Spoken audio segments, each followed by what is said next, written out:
So it was a lie then? The complicated AI design, the in-depth hacking capabilities, the smooth playable game, the trains, CD, the trains, what happened to it all? What happened to you?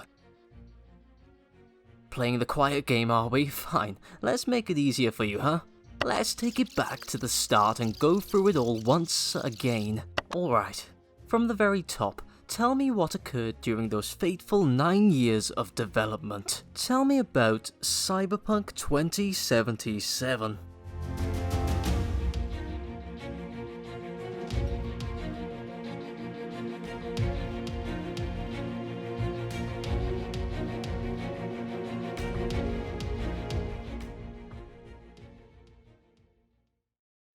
Alright, the dust has settled, the fallout is subsiding, and the world is healing. It's been 6 to 7 long months since the tumultuous December release date of CD Projekt Red's hit and miss game, Cyberpunk 2077. Now, unless you've been living under quite a sizable neon rock, or you're just not into games, that's fair also, then you're probably aware of the many problems Cyberpunk has. The game and the whole situation surrounding its release was a complete mess. Its unfinished, unpolished potential is disappointing to say the least, and even now it continues to dominate the headlines. Such was the destruction the game had left in its wake, and playing through it, seeing the graphical glitches and technical issues and endless crashes starts to make you wonder, how could a game, how could a product ever be allowed to be released in this state? And to answer that question, let me tell you a story. Sitting comfortably, then I'll begin. This story begins as any good tale does, with two young friends living and studying in a communist Poland, circa early 1990-ish. This pair went by the names of Marcin Iwiski and Michal Kaczynski, the former being an avid gamer, or at least as avid a gamer as one could be in Poland at the time. For the country looked vastly different back then as it does today. The pair would go on to meet at high school and begin making money off of selling cracked games. These games referred to hacked games that work around the restrictions developers put on them to prevent one purchased copy being replicated and distributed illegally. For example, a hacker could buy a legitimate copy of Halo and then hack that copy to then allow them to replicate it, producing more illegitimate versions of said title, selling them for profit. Great business model, but also a tad illegal, which the Polish pair wanted to stray away from, and they would do this by transitioning to legally importing games from American retailers, becoming the very first kinda sorta business entity to import CD-ROM games within the country. This was good for a while, but times they be a-changing as Poland began morphing into a more above-board market-based economy. Seeing this, Iwiski and Kaczynski officially founded their company CD Projekt in 1994, the name relating to what their business had consisted of up to this point. With a small loan of $2,000 and a friend's flat as an office, they set about localizing Western games, translating the language contained in them from English to Polish. They would then distribute these games in their home nation of Poland, and their first hit to go beyond the 1,000 sales mark was that of Ace Ventura, released in 1996. Their second, the localization of Interplay Entertainment's Baldur's Gate in 1998. This game got their foot even further into the door of the gaming market as they rubbed shoulders with established developers BioWare, but upon the sequel to Baldur's Gate's cancellation and the localization market's decline, the pair started to doubt the longevity of their business. They looked around for ideas of what to do and how to expand into a new market. They found that they still had the code to that cancelled Baldur's Gate sequel, and they technically owned it, so with it, they saw an opportunity to break into game development themselves. But what would the game be about?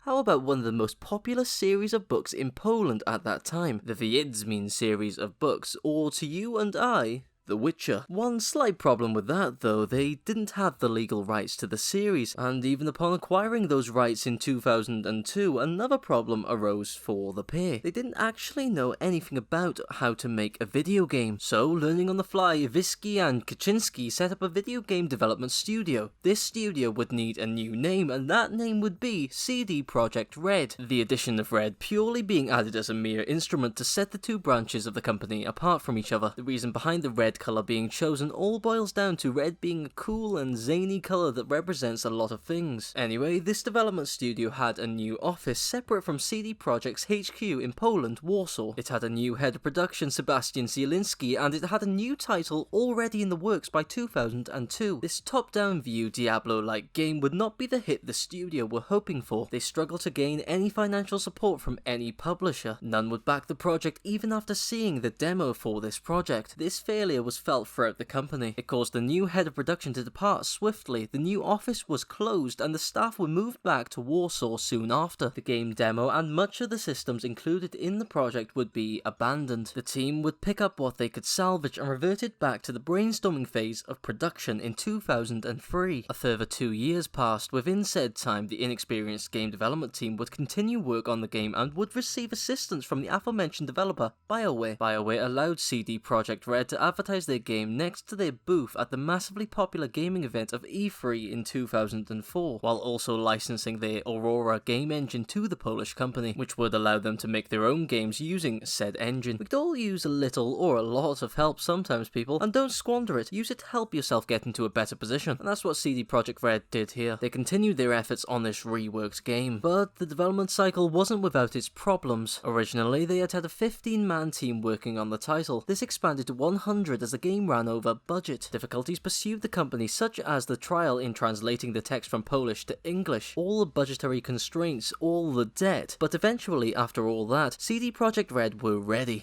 to release their very first entry into the gaming world in 2007, and that game would be known to most of the world as The Witcher. Little did the Polish developer know what they had just stumbled on, a multi-million-dollar prospect. This original Witcher game was published by highly respected publishers Atari and sold rather well, performing equally as well with the critics and gamers alike. The game sits at a solid 81 average rating on Metacritic, not bad for your very first game. In fact, it's quite incredible what they pulled off here. Granted, it's a little bit dated now, the controls held back by that early PC clunkiness, the animations leave a lot to be desired, but it's playable. And not only that, it has a compelling story that twists and turns in multiple directions, even throwing in a sprinkle of mind-bending time travel. It's an amazing first outing for an unrecognized developer. Despite a few game bugs or glitches here and there, you could really see that they had the potential to go on and do magnificent things in this space. Behind the scenes, however, the developer faced bankruptcy. CD Projekt Red had wanted the game to also be available on games consoles, and so worked with French studio Widescreen Games to make that want a reality. This was going okay, but as time went on, the French studio demanded more staff, more money, and more time to develop the console version of the game. It got to the point where CD were paying the Widescreen employees more than their own in-house staff. Eventually, they couldn't just let that slide, and so cancelled the console port project entirely, angering publishers Atari, who had put in a lot of their own cash to get this game ported over, and Atari wanted repayment of their lost funds, but were calmed when a deal was struck to allow Atari to publish the next game in the series, The Witcher 2. But due to this and the financial crisis of 07-08, CD were in a tight spot, a multitude of pressure piling on top of them. Working through this, they focused their efforts on the second game, which would release 3.5 years later after the original Witcher in 2011. Again, the developer was showered with critical praise and a high amount of sales for what was only their second ever game. Now, these two titles were big in their own right, but the Witcher series at this time remained something gamers had merely heard of in passing conversation. Not everyone played the second game, and even less played the first, but everyone, and I mean everyone, knows about what came next. The following game in this series, The Witcher 3: Wild Hunt. Alongside development for the second game, CD had also been forging an entirely new game engine for future titles. The first in mind being The Witcher 3. This new engine did nothing to quell the developers' ambitions for the game, and indeed the amount of money it would take to complete it. A grueling 3.5 year development period began after The Witcher 2's release. They wanted this game to be quite the upgrade on its predecessor. They wanted a fully functioning, beautifully crafted open world experience that pushed the graphical boundaries to their very limits. The cost of production soared to around $81 million.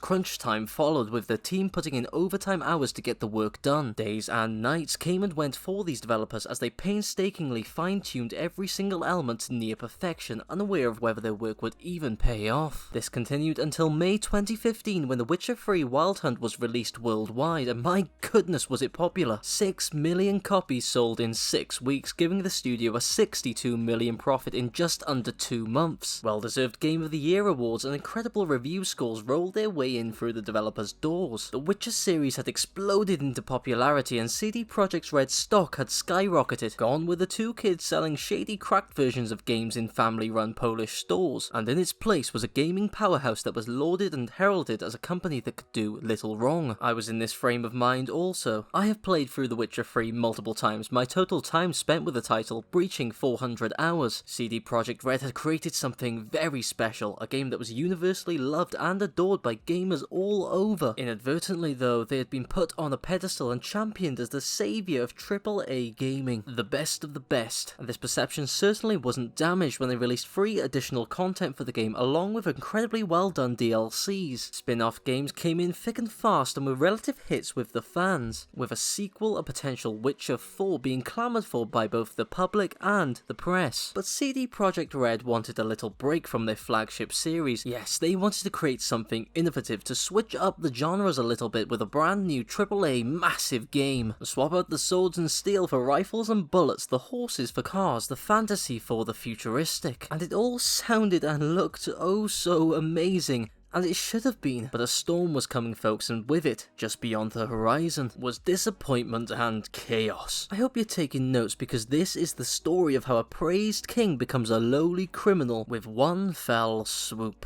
with one ambitiously flawed game. And that game was Cyberpunk.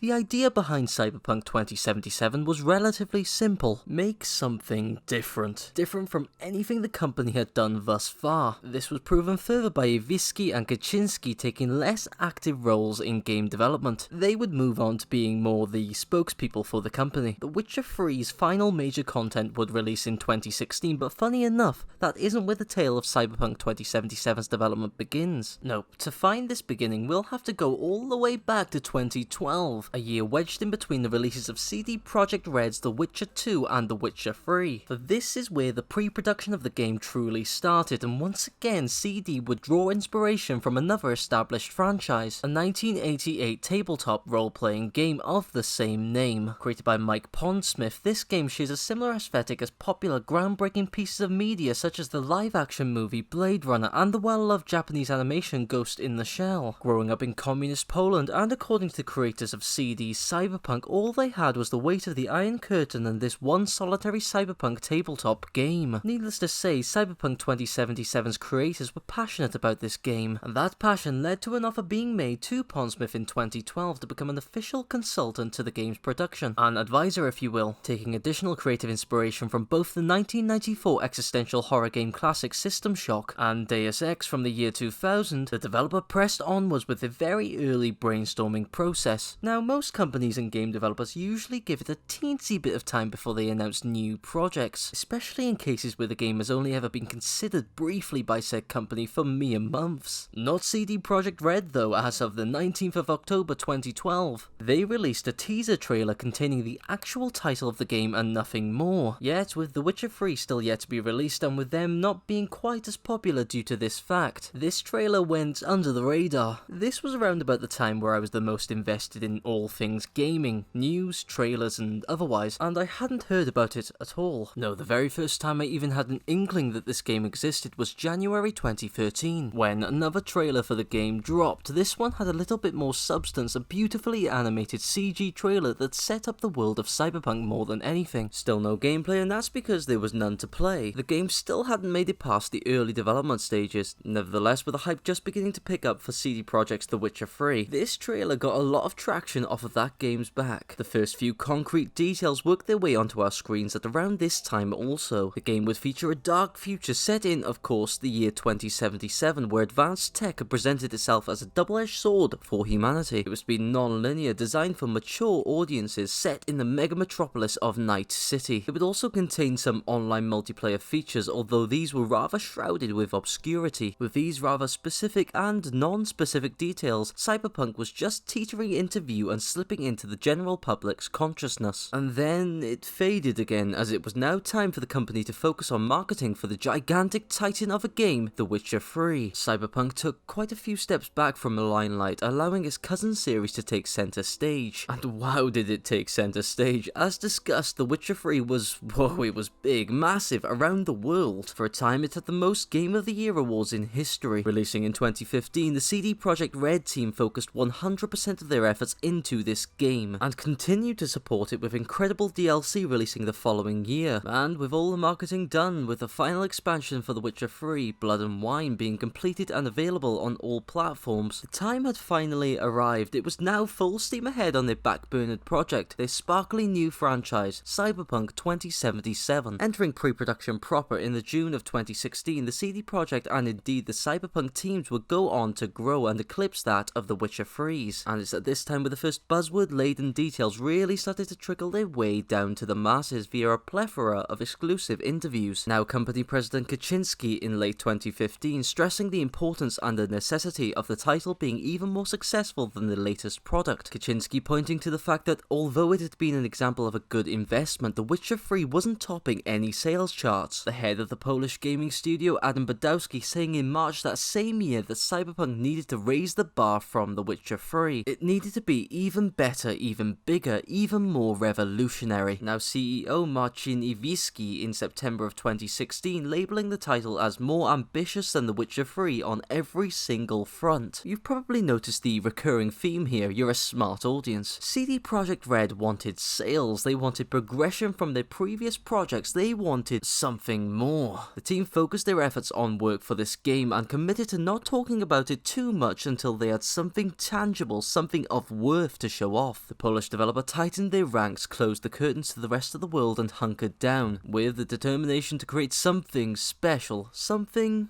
bigger.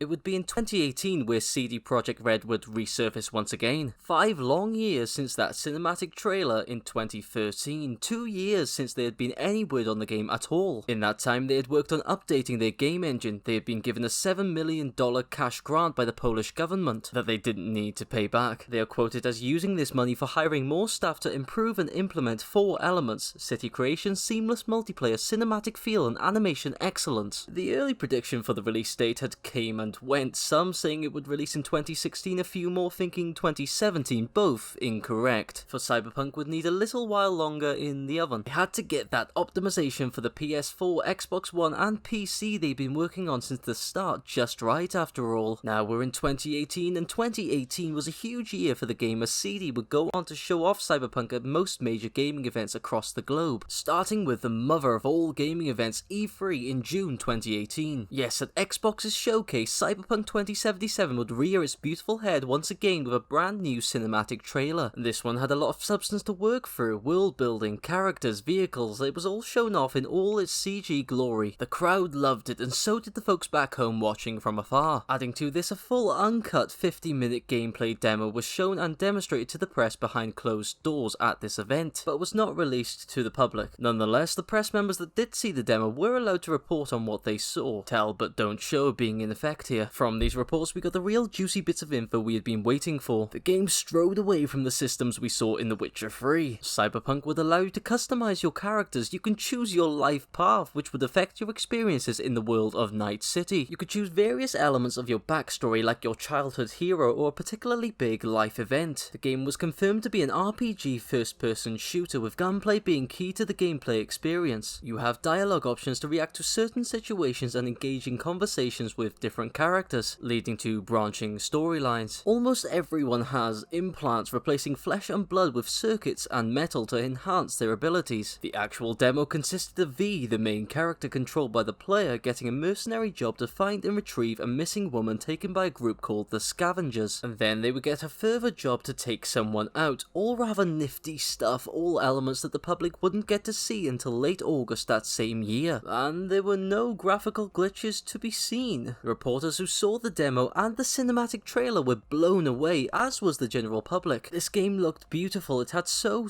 many possibilities and methods to play through the story, and every choice you make in every quest would affect the world you're playing in. This would be a title that would change open world RPG gaming forever by raising the bar beyond anything we'd ever seen before. And although the first person change was criticized at the time, the people ultimately trusted in CD Projekt Red to make it work. A smidge of blind faith kicking in there, but it was warranted, this blind faith. The developer hadn't really put a foot wrong with their previous titles and had climbed their way to the very top of the list of gaming's good guys. This position was only helped when CEO Iwieski would reaffirm this by repeating their company policy. Strenuous crunch hours to get the game done are optional, not mandatory. They would not work their employees to the bone, they wouldn't pile on the stress, and they wouldn't mess this up. Hype built and will continue to do so the following year with next year's E3 appearance. Yes, the 2019 E3 trailer and presentation for Cyberpunk 2077 will go down in history. It was one of the best showings for both publicity gathering and substance. You had this gorgeous CG cinematic trailer that actually showed off important plot points contained in the game. Forget it. The thing to see here is the reveal of the fact that a one Mr. Keanu Reeves would play a central role in the plot, the role of Johnny Silverhand. He's even on stage presenting the game himself. Wow, can it get any better than this? Okay. Why is this a big deal? Well, Reeves at this point was revered by the public as being the good guy of Hollywood. A lot of good guys flying around here. The actor, famous for his starring role in the Matrix series of films, had gone from strength to strength in the public's book, mainly for just being a nice guy that did wholesome acts. In reaction to the reveal, the internet exploded. Glorious memes were made about the surprise entrance. Many fans rejoiced and praised the choice CD Projekt Red had made in getting such an actor on board. And while some felt that Reeves' inclusion might take them out of the overall experience, an overwhelming majority disagreed and were swept up in the excitement of it all. And after all of that, the cherry on top of the cake of the E3 2019 presentation arrived. The release date for the game. Cyberpunk 2077 would be released on April 16th, 2020. And that was the cue for the marketing to kick into overdrive. It was all systems go as the months rolled on towards that April date. Summer and autumn came and went, the team working harder than ever to meet the expectations of the higher-ups, to make that April release date possible. But as the holiday period of 2019 came into view, the doubts cropped up also. Developers behind the scenes grew increasingly worried at the sheer amount of promises being made by the marketing management side of things. Top executives walked out the door, the company as a whole was shifting. Fighting between workers and management was beginning to be more commonplace. One staff member at the time, preferring to stay anonymous, stated, "The owners treat the company as a machine to make money and do not see employees as people but more like data in a table." Nevertheless, the game was approaching a state where it was entirely playable all the way through. I'm referring to the game's story because not much more was complete at this time, and what was a major glitch fest. This worried the development team, and as we entered into the new year, the mood was rather bleak. It had become apparent to everyone involved in the creation of the game that the April date wouldn't be achievable. So reluctantly, on January 16th, 2020, the April release date was scrapped, the fans being made aware of this drastic change via social media channels. As per the official statement released that day, Night City is massive, full of stories, content and places to visit, but due to the sheer scale and complexity of it all, we need more time to finish playtesting, fixing and polishing. They confirmed the new launch date for the game would be September 17th, 2020. Okay, fair enough, a little disappointing, but if this is what's needed to ensure this game had the quality that was expected of it, then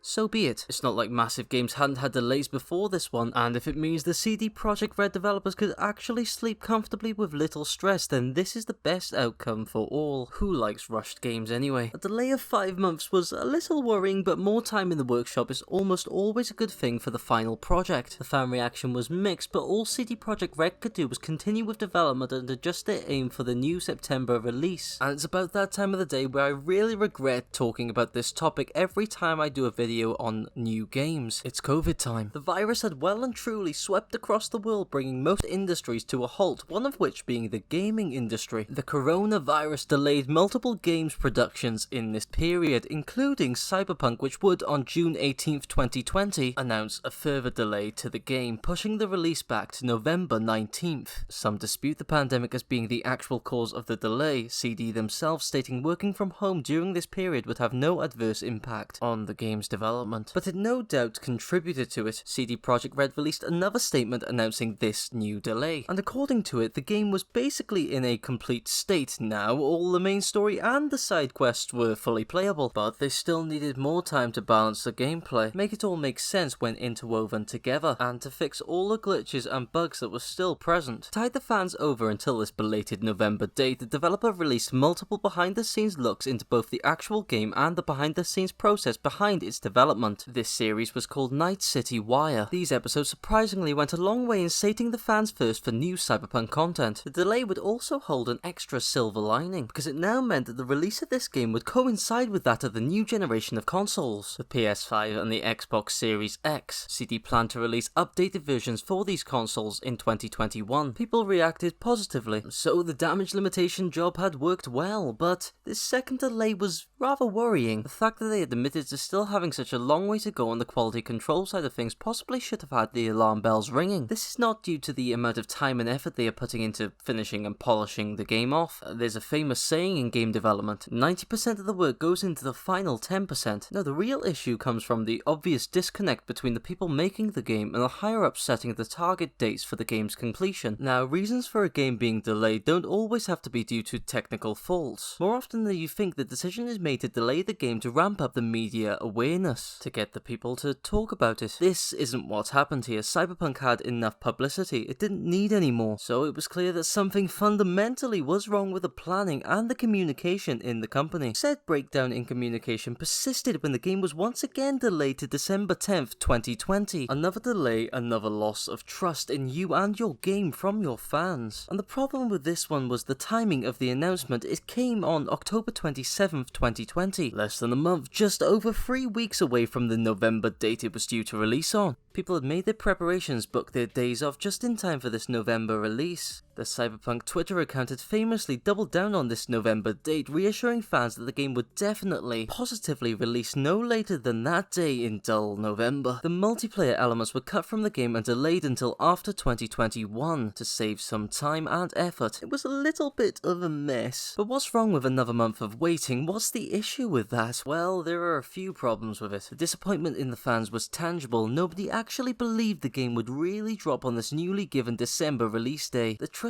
was going or gone. The company were mocked for the delays. People were slowly falling out of love with CD Projekt Red. There are also issues at a business level. Companies should act with great foresight, making plans that shouldn't change too much in the course of their history. Now, in the business world, plans change often, but you usually can't see this change coming. But in the gaming industry, the writing is on the wall pretty early on. You have day-by-day updates on progress on your project that you can see at all times. The clarity to make an accurate prediction on when your game will be releasing is there, unless the higher-ups are imposing completion dates that are completely unrealistic, or the development team are giving inaccurate reports on the work they have done or can do within a certain time frame, or a bit of both. Whatever the reason, unfortunately, December 10th would be the finalized release date for the game. Production and marketing costs had risen to $316 million, making it the third most expensive game to make of all time. A lot of trust from the fans had been lost, and mandatory crunch time had been introduced into the company to get the game over the line. This is going back on the company's original position. With their reputation in limbo, CD Projekt Red couldn't wait any longer. The game had to be released in December to save face. Cyberpunk 2077 was just around the corner. And my goodness, was it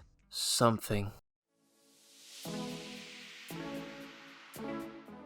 Entering into the month of December, we were in the final run-in to the release. Heading towards that release date, game reviewers were given copies of the game early for them to review. This is normal, as it happens with 99% of games. Said reviewers will have certain embargoes, restrictions placed on the reviews pre-launch of the game, dictating what they can and cannot say. These are put in place to stop the reviewers from spoiling the game's plot points or surprising gameplay elements. This would be potentially catastrophic for the game's sales. As a consumer, if all the plot points points are spoiled, then why buy the game? Reviewers will most likely have to sign a non-disclosure agreement or an NDA to keep it hush. There will be fines for breaking these NDAs, and in Cyberpunk's case, the fine for breaking said NDA would amount to a $27,000 fine. Now, embargoes on early reviews are normal. The early Witcher 3 reviewers had similar embargoes placed on them at the time also. What isn't normal is the severity of this particular embargo. Reviewers were told that they couldn't show any of their own gameplay footage in their reviews. They could only use gameplay that was already in circulation that came right from CD Projekt Red themselves. Like the trailers or demos you've seen so far, no new footage was to be shown pre-release. There was also the curious choice of what platform the review copies were for. They were all copies of the PC version of the game. No console version was released to these reviewers. Now, for the uninitiated, PCs tend to have more power than consoles, meaning that a game running on the PC platform would show less bugs and glitches than it would have on console versions. We were mere days away from the official release and no one had seen the game, which had a lot of bugs, run on the least powerful system it was available for, the consoles. Very interesting. The game had also endangered a few people's health. An early scene in Cyberpunk caused one reviewer to experience a seizure, the flashing red and white lights in said scene resembling medical devices specifically used to induce epileptic symptoms. How did this make it past playtesting? This would later be altered just after the release to thankfully reduce the risk of these life-threatening seizures. Anyway, while reviewers couldn't show any of the game, they could certainly talk and write about it, and so they did. The reviews came flooding in. The initial average of those reviews sat at about 90 out of 100 on the 7th of December. This was what critics thought 3 days before the actual release. 90 is a great score, but if we look into some of the comments here, worries were still present. What were they all talking about across the board? The glitches. The game-breaking bugs that crashed the game and threatened to ruin the experience. It would seem a lot of those issues that plagued the game earlier in its development cycle were still present at this point. This is relatively unacceptable, so why was the average score still so high? Well, I believe the reviewers attempted to preemptively judge what the game would be like at launch. Most of them thought the majority of the technical issues they experienced would be fixed by that time, and for good reason. CD Projekt Red had promised that an update to the game would drop alongside that December release date, which would fix a lot of the bugs that were seen pre-release. Moving beyond the technical problems, some reviewers took issue with how artificial the world's depth felt. It was a big game in a massive city, but it didn't feel alive like cities do. The majority of buildings were labelled as window dressing, something to see but not to interact with. Now, this is potentially way worse a problem than the bugs. Bugs can be fixed relatively quickly. Your world depth cannot. Not the next level of gaming some had wished it was going to be. And there were your reviewers again saying the game wasn't perfect but gave it a perfect score anyway. I seriously don't know why this is done anymore. It baffles me. Perhaps they didn't experience the same game all these other guys had experienced. Anyway, all these problems with the game, technical or otherwise, were all seen on the PC version, ran on high-end performance powered up to the max PCs, aka the system that should get the very best out of this game. And if there were no ends of glitches here, what would the console versions look like? Fans and gaming enthusiasts alike had a tense wait until that hallowed December date. What would the game actually play like? What would it feel like? Was it even playable at all? Most would get the answers to those questions in the early hours of December 10th, 2020. 26 whole years since the birth of CD Projekt. 8 to 9 years of development into this game. 4 to 5 years of hands-on development, all those special moments leading up to its arrival. The 3 delays, the early controversy, the doubt creeping in. The time had arrived for CD Projekt Red to unleash what they had hoped to be their crowning achievement onto the world. Cyberpunk 2077 was here.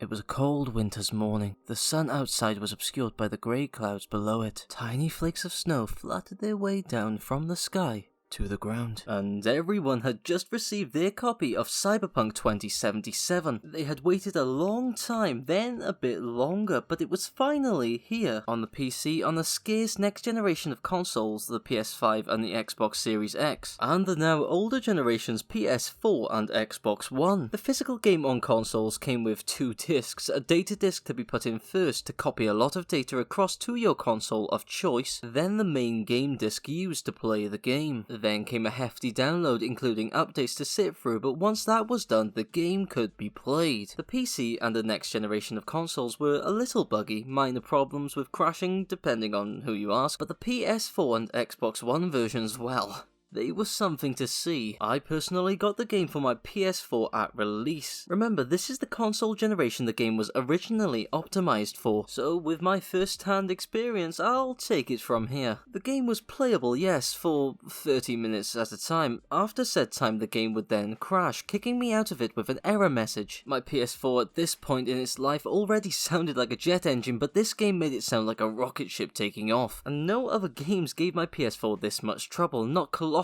games like Red Dead Redemption 2, not new games like The Last of Us Part 2, and yet Cyberpunk was the one to make it work the hardest. And when I restarted the game for the 10th time that day, I was met with constant graphical glitches, assets popping into the game out of nowhere. I fell into the world more times than I care to discuss, enemies would get frozen in position on their own, the frame rate stuttered to a crawl, quests were bugged, story quests were bugged, saves were bugged. There were a lot of bugs. More glitches were seen by others, game-breaking stuff. If this was to be the pinnacle of gaming, the last hurrah for a generation of consoles, CD Projekt Red's crowning glory, then they had failed on all counts. And that was a shame, for I enjoyed every moment that went off without a hitch immensely. I loved the gameplay elements, the setting, and indeed the story. Keanu Reeves' introduction and involvement was very well handled in my opinion, and it didn't really take anything away from the game as first feared. Night City was an incredible setting bursting with potential. Hell, the whole game had so much potential. Every element that worked was good, some great, but they all felt a little shallow, undercooked. The city felt amazing on the surface, but look a little bit more deeply into its core, and it appeared to be hollow. The city didn't feel alive, it didn't move on its own, it was just meant to look like it was. That was the kicker for me. It had not come close to delivering on its vast potential, and CD Projekt Red had not fulfilled their promises. Content had clearly been cut. The artificial intelligence wasn't that intelligent. The game simply hadn't reached the standard the developer behind it had displayed in previous titles. It was a mess, and you should have been there to see the fallout from this game. Fans lined the streets, pitchforks in hand. There were hundreds of them, nay, thousands of them, and they all gathered and marched towards CD Projekt Red's main building in Poland, Warsaw. Alright, that didn't happen, but people were very angry about this game, and they voiced their anger in their own way, in droves. You see, Cyberpunk had sold 13 million copies in its first 10 days on the market alone. It had sold well.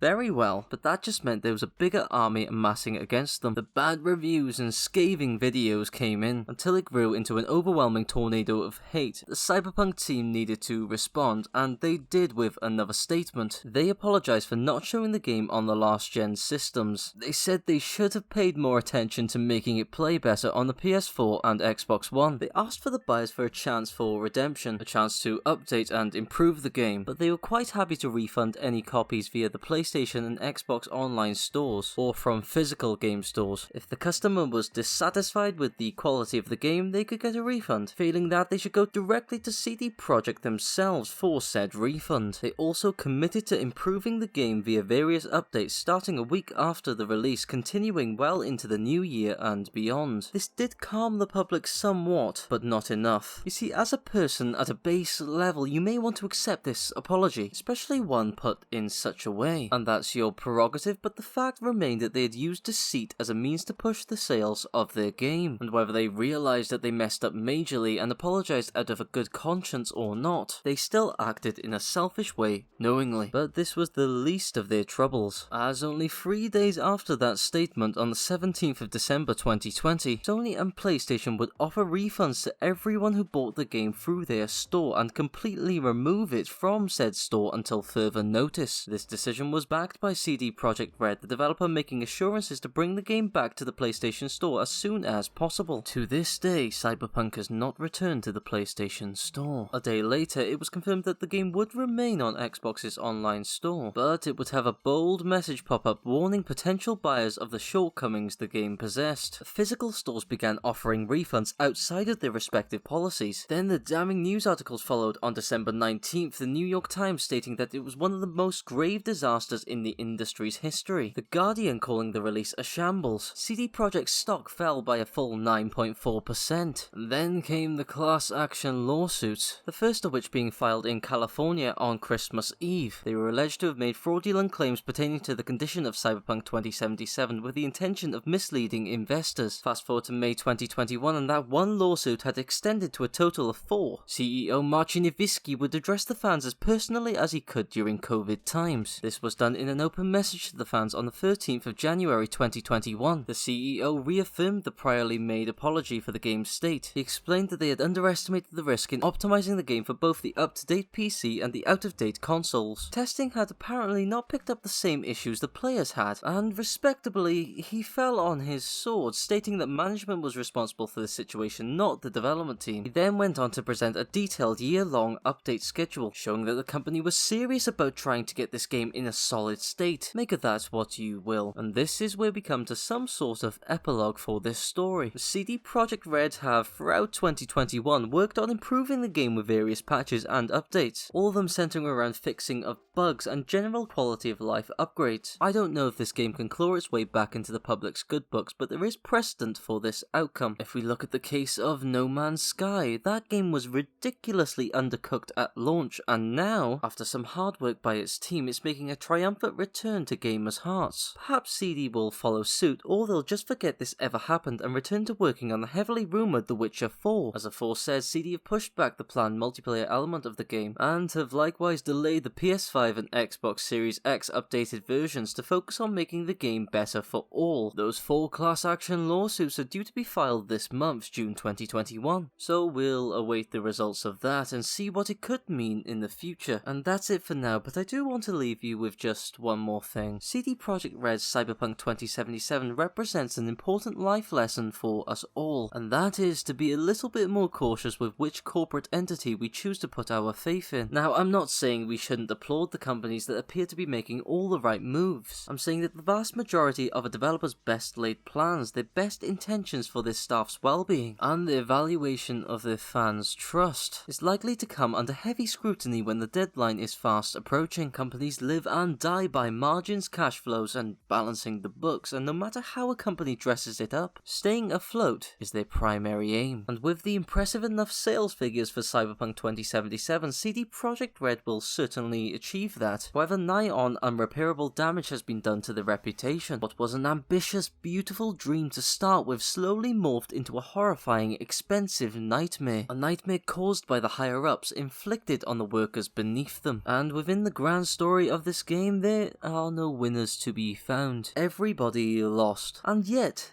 there's still hope for the future, because beneath all the technical problems, the false advertising, the deception, there was an idea that was so magnificent. Just playing through the game again, you could sense that CD Projekt Red were onto something here, but they fell drastically short of their goal. It had so much potential that was unrealized, it's frustrating. So what now? Well, there are a few pathways for CD Projekt Red to take. Will they redeem themselves or sink further into that pit containing all the other developers that are perceived to be greedy? Only time will tell. If only I could see into the future, eh? Well, anyhow, that, my friends, was the entire, complete history of Cyberpunk 2077.